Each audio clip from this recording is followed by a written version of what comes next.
Hi అండి. అందరూ ఎలా ఉన్నారు? నేనైతే చాలా అంటే చాలా బాగున్నానండి. మీరు కూడా హ్యాపీగా ఉండాలని మనస్ఫూర్తిగా కోరుకుంటున్నాను. ఈ ఆషాఢ మాసంలో ఆడికీర్తికి సందర్భంగా మన కాళహస్తిలో సుబ్రహ్మణ్య స్వామికి ఉత్సవాలైతే జరుగుతున్నాయండి 5వ తేదీ నుంచి. సో ఈరోజు 7వ తేదీ శుక్రవారం. మేము టెంపుల్కి వెళ్ళాలని రెడీ అయితే అయ్యామండి.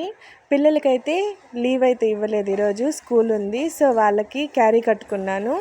మార్నింగే ఇంట్లో పూజ అంతా అయిపోయిందండి. పిల్లలకి క్యారీ కట్టుకొని స్కూల్లో వెళ్ళి ఇచ్చేసి ఇంకా టెంపుల్కి వెళ్దామని మేమైతే స్టార్ట్ అవుతున్నాము. ఈరోజు దర్శనానికి వెళ్ళాలి అంటే చాలా ధైర్యం ఉండాలండి.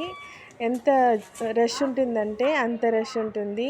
కావిళ్ళు తీసుకొచ్చే వాళ్ళు, దర్శనానికి వచ్చేవాళ్ళు చాలా క్యూ లైన్లో అయితే వెళ్ళాల్సి వస్తుంది.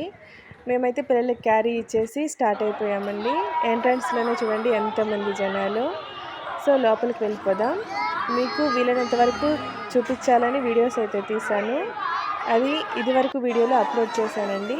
సో ఇది మా దర్శనం అయిపోయింది. రిటర్న్లో అయితే మేము వచ్చేసాము. కాసేపు అక్కడ కూర్చున్నామండి.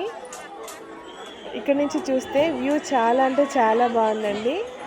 జనాలు చూసారా టెంపుల్ ముందు ఇది ఎంతమంది ఉన్నారు. ఈరోజు కావిళ్ళు తీసుకొచ్చేవాళ్ళు, దర్శనానికి వచ్చేవాళ్ళు. ఇక్కడ ఇప్పుడు కొత్తగా ప్రసాదాలు అయితే ఇస్తున్నారండి. మన కాళహస్తి పెద్దగుడిలో ఉన్నట్టే ఇక్కడ కూడా.